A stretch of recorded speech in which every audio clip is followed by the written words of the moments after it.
What's up, guys? Today I'm going to be giving you my review of Super Smash Bros. Ultimate. This is the 5th installment. So this game has a total of 74 characters. It also has 103 stages, 4 which are actually new.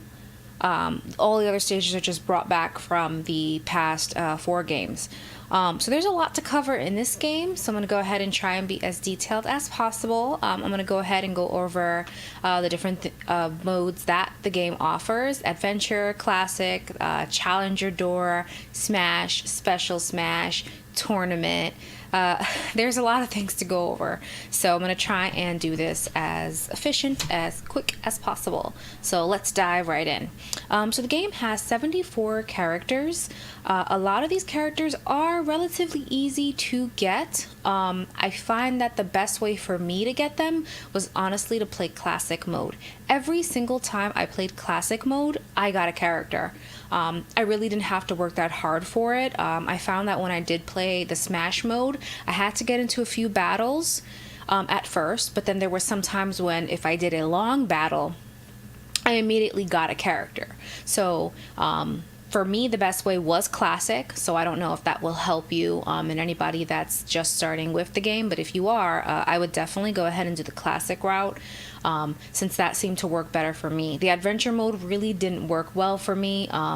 Like I played it, and I thought, I was under the assumption that if I got the character in Adventure mode, I was going to get the character as part of my roster, but that's not how that works. If you actually do lose against a character, which will happen depending on what mode of difficulty you set Classic mode on, if you do lose to that character, don't worry. They actually do this thing where they give you a Challenger Door, and it'll be where it says Games and More, and when you click on Games and More, right where Classic mode is, all the way on the bottom, you're going to see a glowing pink door. Go ahead and click that pink door, and that's called Challenger mode or Challenger Door, and you will basically challenge the last person who kicked your ass. So that was a fun mode that they added into there. I was actually able to go back and fight a lot of characters that I thought I was just going to have to wait again for them to pop up. So that was a nice thing that they added into this game. To be able to go ahead and fight these characters again. I can't really remember if it was in the past games. I can't remember if this is something that was new, but either way, I was actually happy to have it because I was like, great, you know, I'm not gonna, who knows when I'll see this character next, and especially if they're characters that you're dying to get, you know, like for me, I was dying to get Peach and Daisy and all my girls.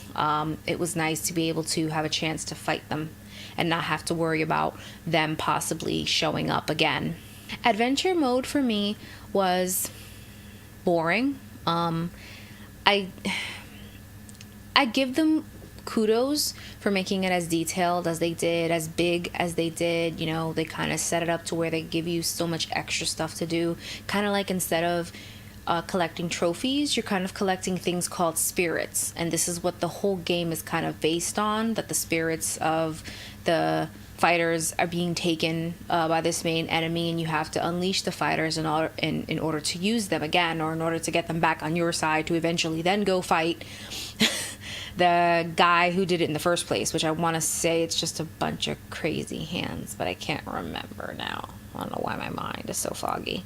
Anyways, but I found the adventure mode to be extremely boring. It kind of seems like a board game. And I mean, I like board games, but I don't know. This one was a little weird for me. I also didn't like the characters I got in the beginning. I feel like I got just characters that I wasn't excited to have. And that kind of made me want to get through this less.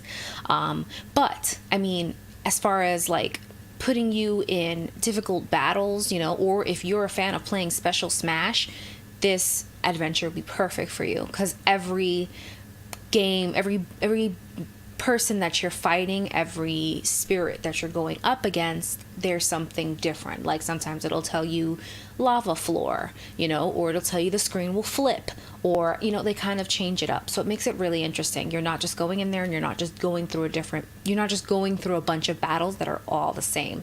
They're all different in their own way. And based on the spirits you have, you can use that to your advantage to get through the stages, which, like I said, it's pretty cool. But for me, I just wasn't feeling it.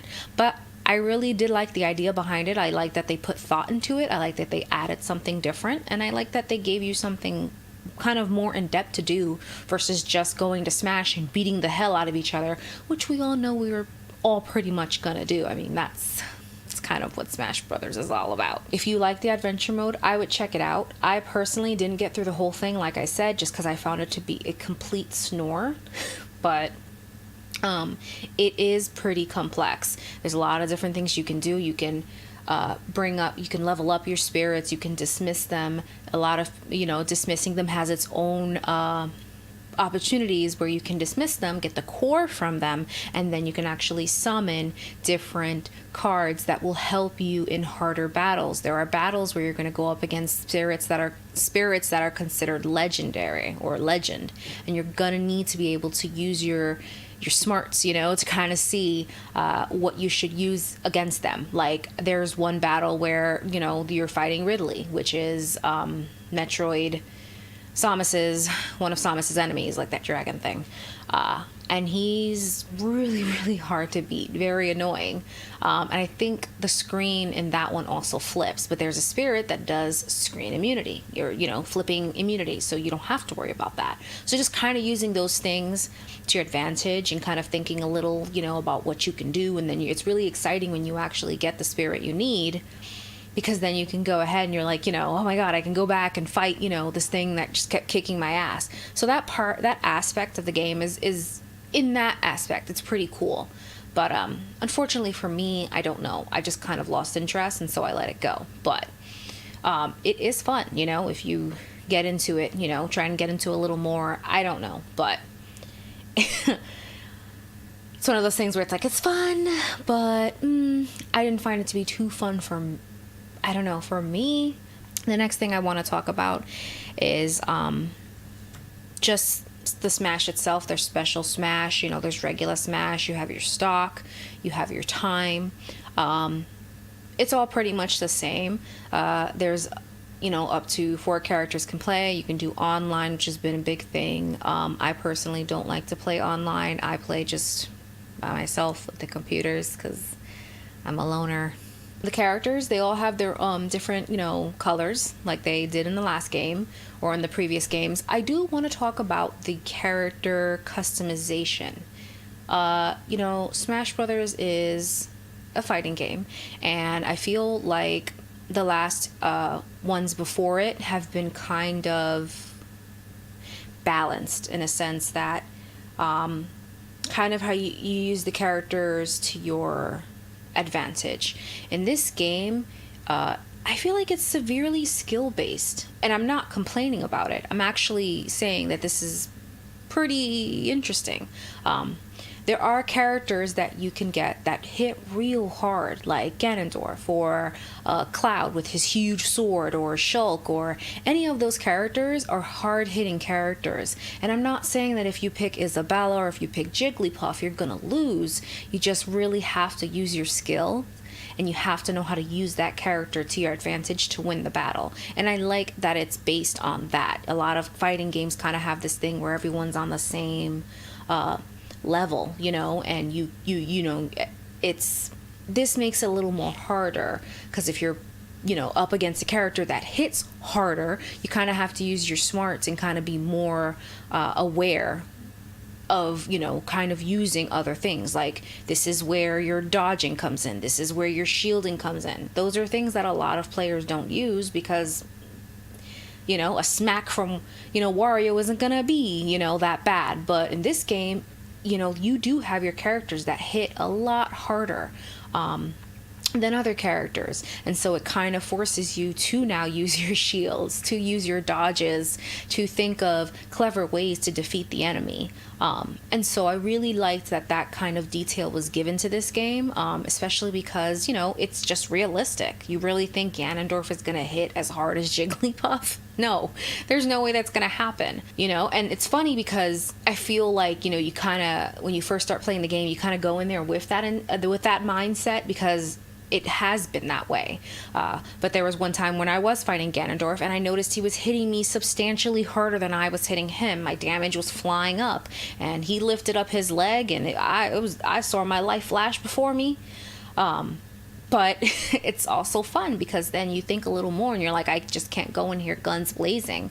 I have to be really smart about this because I can't afford 2 legs. I can't afford 2 leg hits, you know? So that, I like that aspect of the game is very cool. They also did something very cool where they kind of gave their outside characters a very in-depth feeling of who they are. Like for Shulk, I can't remember where he comes from, but he does this really cool thing, you know. I mean, he has a cool sword, but he also has this cool ability where, you know, he can make signs appear, and based on the sign he chooses, he gets an attribute, speed, attack, you know, those are jump. Those are all really cool things, you know, that have to do with his character. And so that level of detail that they put into this game was very cool.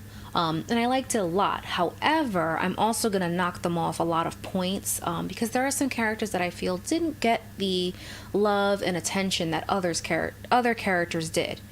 For instance, Daisy was so badly mistreated in this video game. She's basically a copy and paste version of Peach. The only thing different is that it's Daisy, but it's pretty much Peach's moves. She even has the same special as Peach, and so that was really disappointing for me, because I am a Daisy fan. I love her, you know, and I was kind of really excited to see what she could bring to the game, what her different thing was gonna be, you know, like more, you know, being like, she does have a different personality than Peach, absolutely. But I feel like that was not even that wasn't showcased here at all, and instead we just got a lackluster character who we know is not that person. We know she's different, but they didn't treat her that way, and it was very upsetting for me to see that, because I was very excited to play her, but the moment I played her I was like, wait a minute, she's pretty much doing the same thing Peach is doing, and it was very upsetting. I also do want to speak about the fact that all of the regular characters that have been in the smashes before, they all have the same smashes. Now, a lot of people might disagree with me and just say, doesn't matter, it's a smash, it's whatever, it's classic. I beg to differ. I think if you're going to go ahead and put a title like Ultimate on something, you're going to kind of want to ante it up and just use a little bit more creativity. I feel like giving the characters the same smashes they had before just kind of shows that lack of, you know, attention to detail. And if you were going to go ahead and give attention to detail with Bayonetta, with Shulk, with Cloud, with all these different characters that you put into the game, why not go ahead and revamp the old characters as well? Give them new smashes. Think of new clever ideas to make the game fresh, to feel like it's new. But when you do things like what they did, kind of giving the characters the old smash, you're kind of putting us back in the sense that, oh, this really isn't a different game. And it's upsetting, you know? I mean, you paid $60 for it, and, you know, you're expecting something fresh and new, you know, and exciting, and you know, we are excited. And so to kind of just get the same smashes over, for me, felt like I was being cheated a bit. Like, don't get me wrong, Mario has probably one of my most favorite smashes ever. I love it. But there could have been something integrated new here. There's so many different powers that Mario has been given in the past in his games that I feel like could have been utilized here, you know, could have been used maybe a little more. And so from that aspect, when I think about things like that, I feel like it wouldn't have been that hard, you know, to kind of remake some smashes for these characters, just to kind of really give it that over the top, you know, creative, you know, touch and kind of really show us that you took some time and you really, tried to outdo your last game. Especially because, if this is going to be the last game we get, I kind of wanted it to have just a little more in it. I'm going to go ahead and score this game, and out of a 1 out of 5, I'm going to go ahead and give Super Smash Bros. Ultimate for the Switch a 3. It's okay. Thank you so much, guys, for watching. If you like this video and you want to see more, go ahead and subscribe, and I will see you guys on the next one. See ya.